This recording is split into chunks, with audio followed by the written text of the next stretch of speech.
kyk vir daardie kamera vir ons aanlyn gehoor. Julle is so welkom in hierdie diens. Ons vertrou dat julle hierdie diens saam met ons gaan geniet. En ek wens jy kon in die vertrek gewees het. Dit was amazing worship en jy mis uit, maar ek weet van julle sit oor see ook en jy's ook so welkom. Vir die res van die Hello Kerk familie, kom verwelkom ons aanlyn gehoor. Julle is so welkom. Ek wil vanoggend 'n woord bedien en ek mag hom dalk net die titel dalk myself weerspreek het in die titel of misspreek het, maar 'n geloof wat nie opgee nie, 'n geloof wat nie los nie, 'n geloof wat aanhou. Want elkeen van ons in hierdie lewe gaan deur fases in ons lewens of situasies of seisoene in ons lewens en soms in die seisoene voel dit of die Here net weg is. Of daar niks is nie en ons hoor hom nie, ons sien hom nie, ons weet nie eers of hy oor ons mee omgee nie en dan weet ons nie altyd wat om te doen nie. Maar wat ek vanoggend vir jou wil sê is, ons het nodig om 'n geloof binnekant ons te hê wat nie opgee nie. 'n geloof wat nie los nie. So ek wil hê jy moet saam met my lees uit Matteus 15 uit vanaf vers 21. En ek gaan deel oor een van Jesus se wonderwerke. Ek het in die laaste 4 of 5 weke het ek 'n studie gedoen oor al die wonderwerke van Jesus en ek het so 'n bietjie in Brisbane daaroor bedien oor die wonderwerke van Jesus, dit wat hy bereik het en gedoen het. En dit is interessant as jy gaan bestudeer oor al die wonderwerke wat gebeur het wanneer Jesus betrokke was of oor wat hulle oor opgeskryf het, dan kan jy amper 'n patroon sien hoe dit plaasvind. Die metodiek is nooit dieselfde nie. Hy genees nooit dieselfde persoon op dieselfde manier nie.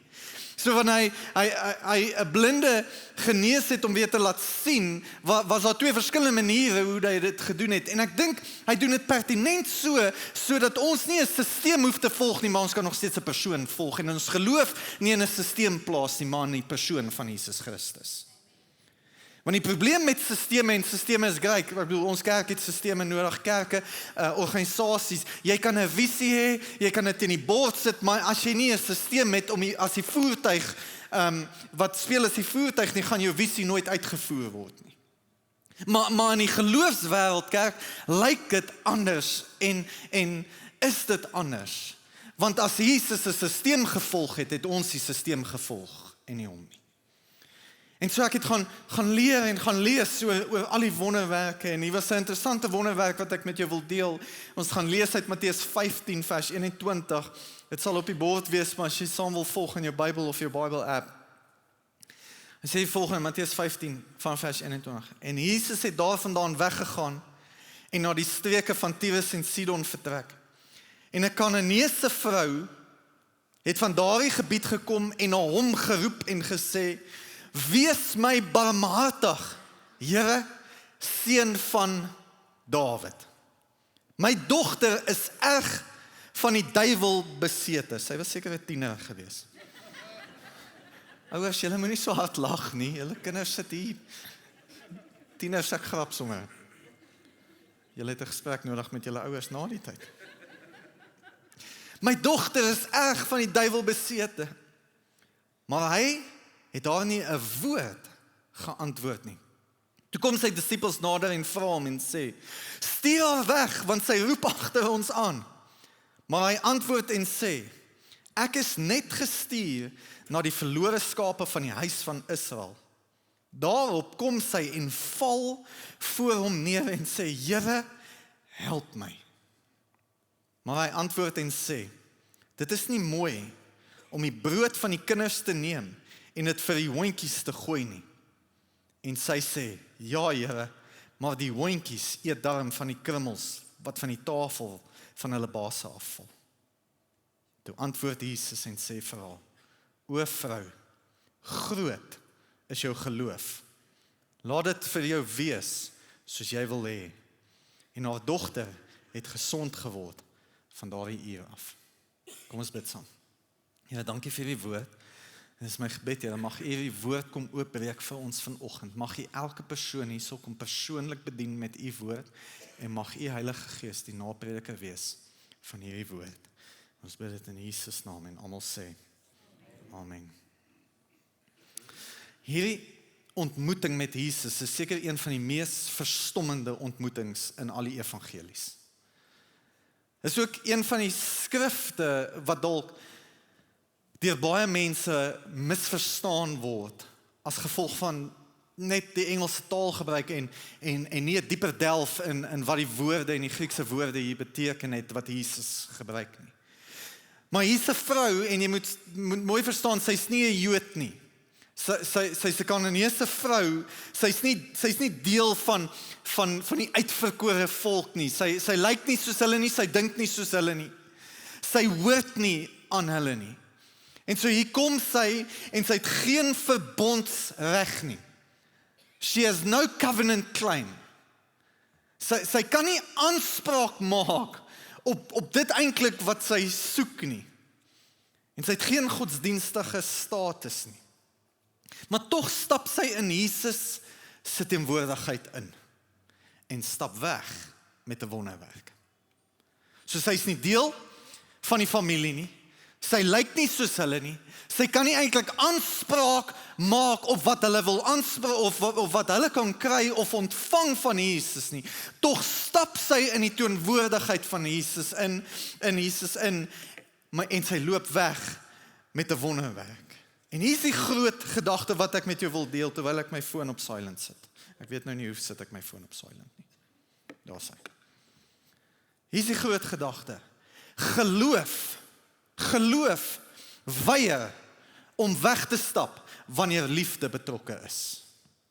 Geloof weier om weg te stap. Geloof hou nie op wanneer alles in jou sê jy moet opgee nie. Geloof hou nie op nie. En hierdie vrou het geloof gehad dat haar dogtertjie waarvoor sy lief is, genees moet word. En sy lyk nie soos hulle nie, sy ruik nie soos hulle nie, sy dink nie soos hulle nie, sy pas nie in nie, en sy kan nie aanspraak maak op die wonderwerk waarvoor sy vertrou nie, maar sy is so lief vir hierdie dogtertjie van haar, dat sy weier om op te gee. En dis waar ek met jou wil deel vanoggend, 'n geloof wat nie los nie, 'n geloof wat nie opgee nie. Want ek wonder, hoeveel van ons stories of seisoene lyk baie keer soos hierdie vrou se, wanneer ons deur 'n seisoen gaan en ons weet nie of ons moet links gaan of regs gaan of vorentoe gaan of agtertoe gaan nie. Ons weet nie of ons dalk net moet opgee nie, want alles om ons sê gee eerder op, dit gaan nie werk nie. Maar nogtans kom hier so 'n vrou en sy kom in haar storie kom beeld sy vir ons 'n paar goed uit en hier's 'n paar momente waar ons kan vashou in hierdie storie om te sê ek gaan nie opgee nie want geloof lyk anders. En dis wat ek vanoggend met jou wil deel. Ek wil met jou deel oor hierdie verhaal en hierdie momente wat ons sien in hierdie storie wat ons nou net gelees het oor geloof, oor ware geloof en wat doen ware geloof? En die eerste een is ware geloof bring 'n ware behoefte na Jesus toe. Ware geloof bring daardie behoefte wat jy vanoggend in jou hart het. Geloof bring daardie behoefte na Jesus toe. Vers 22 sê, Here, seun van Dawid, wees my barmhartig, my dogter word erg deur die bose gees getuister. Let op wat sy doen. Sy maak nie of alles reg is nie. Sy kom nie na Jesus toe en probeer inpas en probeer die perfekte masker op te plaas en die perfekte baadjie aan te sit en deel van die volkie te probeer wees om in te pas nie. Sy kom met 'n ware behoefte na hom toe. Sy steek niks weg nie, sy probeer nie sterk lyk nie, sy bring haar nood na Jesus toe. Sy sê ek het 'n nood. En 'n geloof bring 'n nood, 'n ware behoefte na Jesus toe. En ek wonder hoe baie keer verhoed ons onsself om iets na die voete van Jesus toe te bring, omdat ons bang is oor wat iemand anders te gaan dink oor ons lewens. Want ons doen dit baie goed in hierdie wêreld om so perfek te lyk, goed te lyk, 'n masker op te sit. Terwyl elkeen van ons het 'n nood in ons hart en het 'n behoefte. En ons is partykeer net te bang of te skrikkerig oor wat ander mense gaan sê om dit na die voete van Jesus toe te bring. Ons is te bang om dit te deel. Want wat as ons nie meer in die binnekring gaan wees nie? Wat as ons nie meer soos hulle gaan praat of lyk nie? Het is interessant, sy noem Jesus seun van Dawid. Sy is nie eers deel van die binnekring nie. Sy is nie eers deel van die volk nie. Dis 'n Kananeese vrou wat Jesus die seun van Dawid noem. Nou daai is in die Engelse messianic title, messiaanse titel. Beteken sy sien al Jesus wie hy werklik was, voordat die binnekring al gesien het wie Jesus werklik was. Sy noem hom al. Hierdie buitestander herken vir Jesus voor die insiders, soos die Engels sal sê. En ek dink partykeer is ons so gewoond. Ons is so gewoond aan ons geloofswandel. Ons is so gewoond ons ken vir Jesus. Maar ons mis sy heerlikheid. Inteendeel, die skrif sê op 'n stadium, toe Jesus hierdie wonderwerke gedoen het, vra van die mense, is daai nie Jesus, die timmerman nie? Is Maria nie sy ma nie? Is hy nie die ou wie saam met ons groot geword het nie? Hulle is so gewoond aan Jesus, dat hulle hom nie eens herken vir wie hy werklik is nie. En ek dink as ons nie versigtig is nie, kerk, kan ons so gewoond raak met prosesse en met ons alledaagse lewens, dat ons partykeer mis wie Jesus werklik is. Hierdie mense was so gewoond, they knew the humanity of Jesus, but they missed the divinity of God. Omdat ons so gewoond is. Ons ken ons routine, maandag is nog 'n dag. Ons gaan maar deurstruikel. Hierdie week kom, en dan mis ons die krag van die Here, want ons is so gewoond. En hier kom sy, wat 'n buitestander, en sy sê, seun van Dawid. Ek weet jy is die Messias. Ek weet wat jy vir my kan doen. Dit is interessant. Sy lyk nie, of pretend nie, soos die Engels sal sê nie. En hier is my en jou waarheid vandag. Jy het nie 'n perfekte verlede nodig om geloof te hê nie. God werk nie met perfekte mense nie. Jy het dit nie nodig nie. Hy werk met mense wat na hom toe sal kom en sê, hier's my nood. Hier's wat ek nodig het. Jakobus 4:8 sê, nader tot God en hy sal tot julle nader. 1 Petrus 5:7 sê, werp al julle bekommernisse op hom, want hy sorg vir julle. Hy sê, bring dit na my toe. Maak nie saak, jy hoef nie 'n perfekte teologie te hê in die kerk. Jy hoef nie 'n perfekte godsdienst te hê nie. Jy hoef nie 'n perfekte geloofsdissipline te hê nie. Ek sê nie, dit is nie belangrik nie, jy moet dissipline hê. You need spiritual discipline. Maar moet jouself nie weerhou om daai nood na Jesus toe te vat, net omdat jy dink jy bid nie perfek nie. Maar die woord sê, cast all your anxieties, cast all your burdens. Daai vers is so amazing, ons het sommer 'n liedjie daarvan gemaak. Ken julle daai liedjie? Cast your burdens unto Jesus. Ek kan nie sing. For he cares for you. Wie ken daai liedjie? Net so klomp NG mense hier so in die vertrek. Nee, ek grap, ek is lief vir alle kerke. Hy sê, cast your burdens unto Jesus. En dan gaan hy, nee, en dan die Pinkster mense bietjie mal geraak. Dan gaan hy higher, higher, higher, higher, higher, higher, higher, lift Jesus higher. Dan het die charismaniacs ingekom. Lower, lower, lower, lower, lower, lower, lower, stamp the devil lower. Ek bedoel, in elk geval. Ek moet net hierdie 8 uur diens so bietjie wakker kry. Hy sê, cast all your anxieties, bring dit na Jesus toe. Hy soek nie 'n perfekte godsdiens nie. Hy soek iemand met 'n geloof wat sê, luister, ek is nie perfek nie, maar ek het 'n ware nood en Here, ek gaan dit by u voete lê. Ek gaan dit na u toe bring. Geloof maak nie of alles reg is nie. Dit bring dit na Jesus toe. Kerk, jy het nie 'n perfekte teologie nodig om 'n perfekte verlosser te nader nie. En sommige van julle dra julle seer alleen. Julle nood alleen. Jy trek swaar in jou huwelik, maar jy dra dit en jy hou dit vir jouself. Jy sukkel met sekere dele in die huwelik en jy los dit net. Jy vee dit onder die mat in. Ek sal okay wees. Party van julle sukkel met julle kinders en julle bring dit nie na die Here toe nie, want julle dink julle moet eers die perfekte roetine hê. Of jou finansies of jou toekoms. Ware geloof bring dit na Jesus toe. En dan is dit nogals 'n groot skok wat gebeur, want in vers 23 sê hy, maar hy het haar nie geantwoord nie. Hy het haar nie geantwoord nie. En ek wonder hoeveel van ons vind onsself in daai seisoen, waar jy sê, maar Zalman, die Here het my nog nie geantwoord nie. Here, ek het dit al na hom toe gebring. Zalman, ek het dit al na die Here toe gebring, maar hy het my nog nie geantwoord nie. Ek hoor hom nie, ek hoor nie eens sy stem in my lewe nie. Maar ware geloof gee nie op in die stilte nie.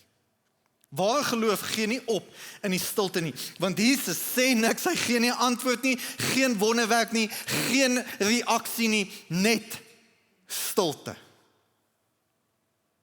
En hierdie is 'n ongemaklike teologie, die teologie van stilte. Want as mense koop ons nie regtig daarmee nie. Ons sukkel daarmee. Want ons hele generasie, en ek het dit al so baie keer gesê, ons hele generasie is gebou op instant gratification. Ons soek alles nou. Ek bedoel, weet jy hoe van my kop af wil ek raak as ek 'n videoetjie kyk op die toilet, terwyl ek op die toilet sit en daai ding maak dit so. Nie maak of jy nie video's kyk op die toilet nie. Ek bedoel, dan buffer hy. Dan sê so, ek moet seker maar van die toilet afklim. Dit is frustrerend.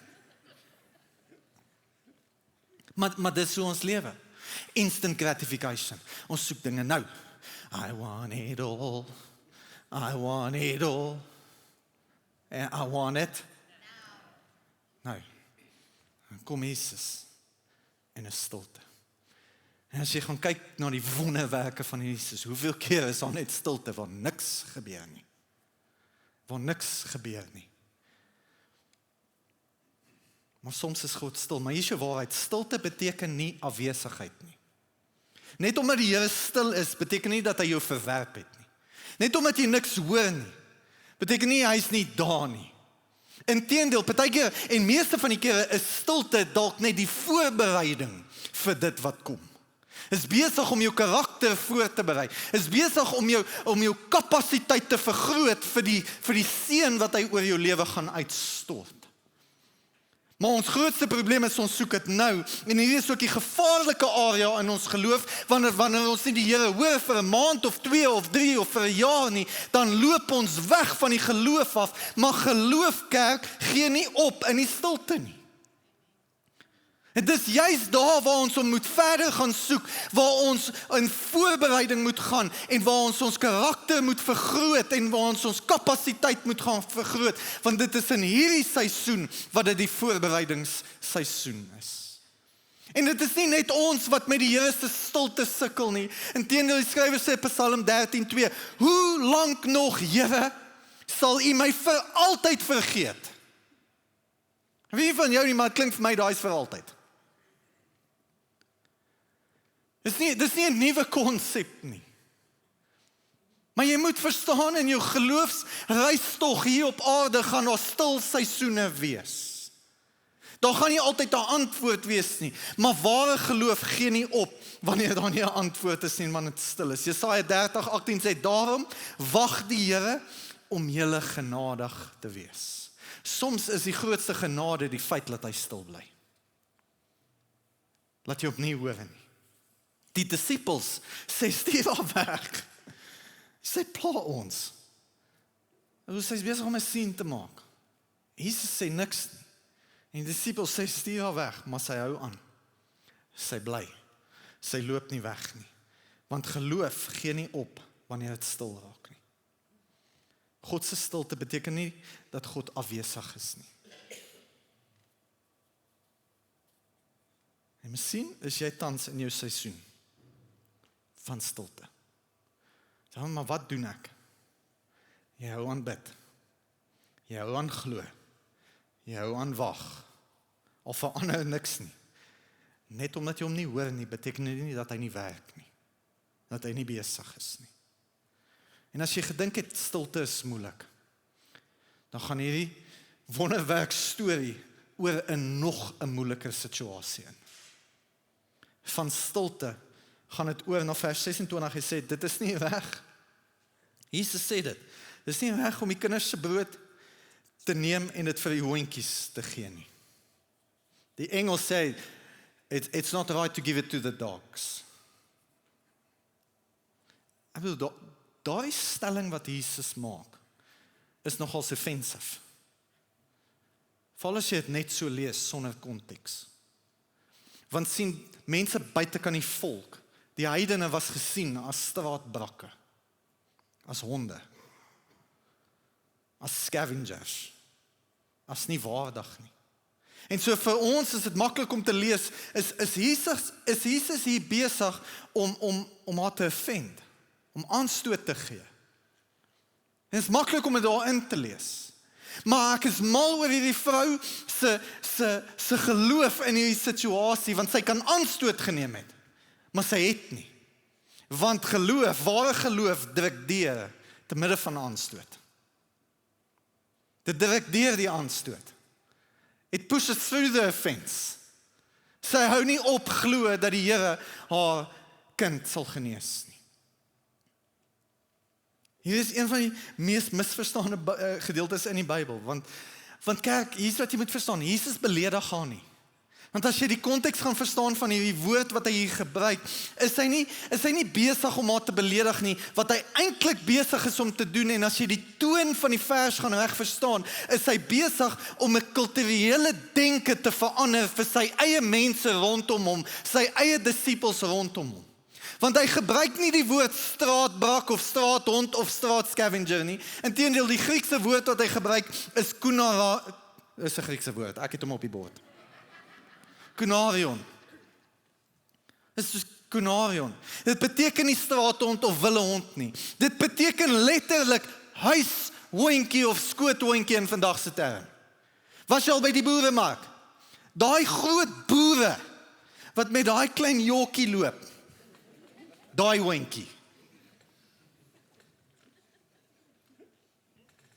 So wat Jesus besig is om te doen, is sy eie mense beleef haar as 'n straatbrak, sien haar as 'n scavenger, as 'n uitstander, en hulle sê, stuur haar weg, en hy verander die toon, en hy gebruik 'n spesifieke Griekse woord, om haar te beskryf en die situasie te beskryf, nie haar nie, maar die situasie, om die kultuur aan te spreek en te sê, julle wil nie hê sy moet deel wees van hierdie nie, maar kom ek sê vir jou, sy gaan ook iets kry om te eet.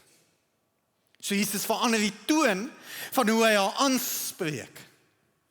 As 'n sagter toon. En sy antwoord hom en sy sê, ja Here, maar selfs die hondjies eet die krummels wat van hulle baas se tafel afval. Wat 'n antwoord. Ek bedoel, in daai oomblik kon sy gesê het, want partykeer luister ons mos nie, of ons luister met 'n filter. In daai oomblik kon sy sê, noem jy my 'n hond? Sy kon aanstoot geneem het, en sy kon weggeloop het, en gesê het, ek sal jou nooit weer sien nie. Jullie else? Maar dis nie wat sy doen nie. Sy sê selfs die hondjies kry iets om te eet. Sy weier om aanstoot te neem. Daar's geen trots nie, daar's geen terugtrek nie, daar's net geloof. Want dis wat geloof doen. Geloof druk deur die aanstoot. Mense gaan jou offend. Dis deel van die lewe. Mense gaan, maar geloof eis nie 'n posisie nie, dit soek net vir Jesus. En geloof hou aan, te midde van offense, te midde van aanstoot. En baie, hier is wat ek wil sê, baie mense mis wat God wil doen, omdat hulle aanstoot neem. Baie mense. Mense gaan jou offend. Luister, kan ek hierdie sê? Die kerk gaan jou offend. Ek gaan jou offend. Letterlik, 2-3 weke terug, het ek 'n gesprek gehad met iemand in Brisbane. En ek sê, jou volgende geestelike stap, ek was so opgewonde. Jou volgende geestelike stap is om gedoop te word. Sy sê, what do you mean? I was already baptized. Toe vra ek, wanneer? Sy sê, as a baby. Sê ek, Sê ek van, maar dis nie in die Bybel nie. What do you mean? Sê ek, well, sprinkling is not in the Bible. Wat die Hans? Uit by die deur uit. Ek het probeer bel. Ek het probeer jammer sê. Maar hier is wat gebeur het. Sy het aanstoot geneem en mis die oorvloedige lewe wat Jesus vir haar instoor het, as gevolg van aanstoot. Niemand van ons is perfek nie. Inteendeel, ek gaan jou nog baie offend. Maar aanstoot, dink ek, is een van die grootste dinge wat ons weerhou, of wat by ons roof, dit wat die Here vir ons instoor het. Want kyk wat het Sarie van my gesê. Kyk wat het daai jou gesê. Geloof sê, ek gaan nie weg nie. Al is daar offense, al is daar aanstoot. Laastens, vers 28 sê, kom Jesus en hy sê, vrou, groot is jou geloof. Laat dit vir jou wees, soos jy begeer. Die Engels sê, great is your faith. Groot is jou geloof. Nommer 4, ware geloof beweeg die hart van Jesus. Ware geloof beweeg die hart van Jesus. Jesus kom en hy sê, groot is jou geloof. Interessant genoeg is, Jesus het dit slegs net 2 keer gesê, vir iemand. Vir hierdie persoon en nog 'n persoon. Great is your faith. En al 2 kere was die persoon met wie hy gepraat het, buitestanders. Nie deel van die volk nie. Nie deel van die binnekring nie. Nie deel soos wat ons gelyk het nie. Ek weet nie of iemand kan kom speel nie, het sal my bietjie heiliger laat klink.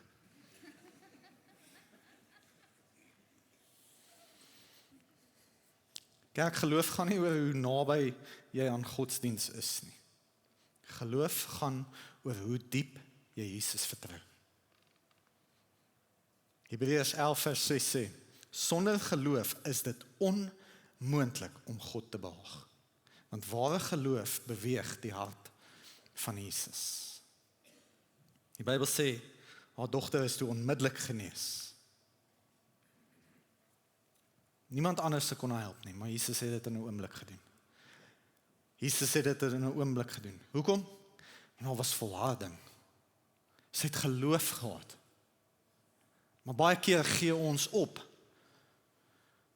Ons gee op oor geloof, want ons is 'n stilte tydperk en ons hoor niks nie. Ons gee op, want ander mense gee aanstoot.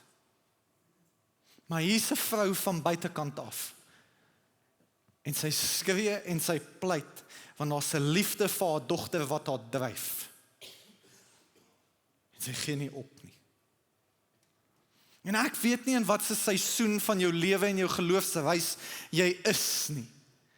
Maar hier's wat belangrik is vir my vanoggend. Wat die prentjie van geloof vir my en jou sê is, ek gee nie op nie. Die prentjie van geloof sê, ek stap nie weg nie. Die prentjie van geloof sê, ek laat nie los nie. Die prentjie van geloof sê, ek gaan aanhou, al is dit hoe moeilik, al is dit hoe seer, al weet ek nie hoe om aan te hou nie, want Here, ek hoor U nie, maar wat ek vir jou wil sê is, stilte beteken nie dat die Here nie werk nie. Maar dalk kan dit net wees, kerk, dat hy besig is om jou voor te berei, sodat jy die seën wat hy oor jou gaan uitstort, kan hanteer. Dalk is hy besig in hierdie seisoen om jou karakter te vergroot, om jou kapasiteit te vergroot, om jou te ontwikkel.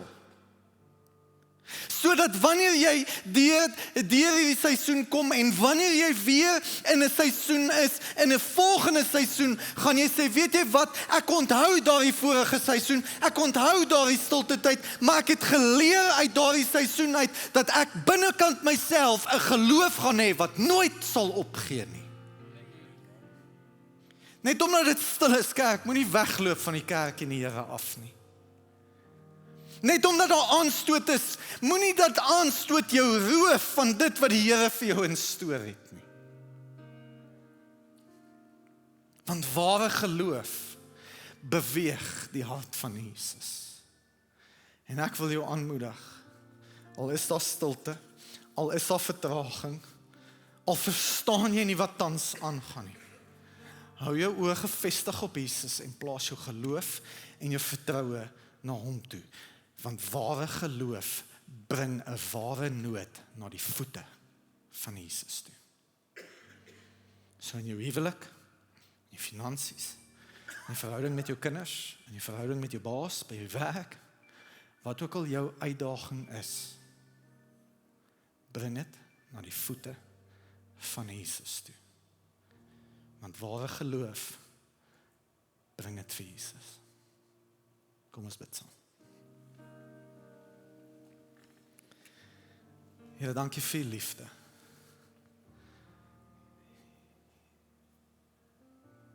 Here, dankie vir genade. En Here, dankie dat ons kan leer uit u woord uit. Dat ons nie hoef op te gee nie.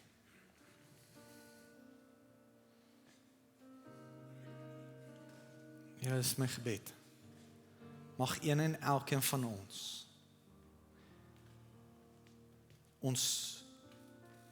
nood wat ons beleef in ons lewens, ons situasies, ons omstandighede, mag ons dit by u voete kom neerlê.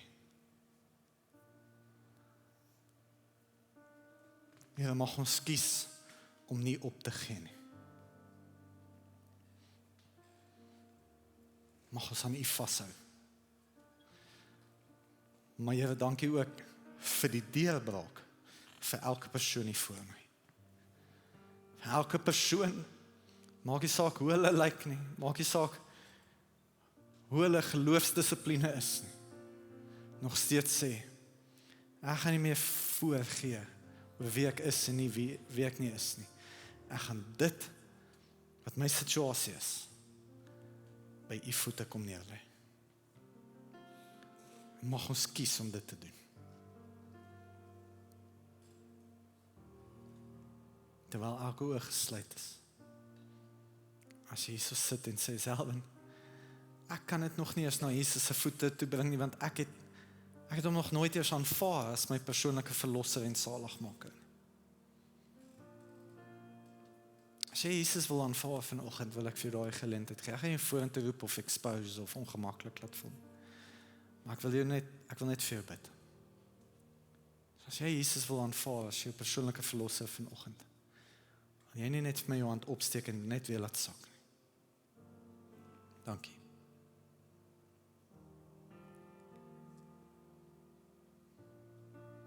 Familie, bid asseblief hardop hierdie gebed agter my aan ter ondersteuning van daardie persoon.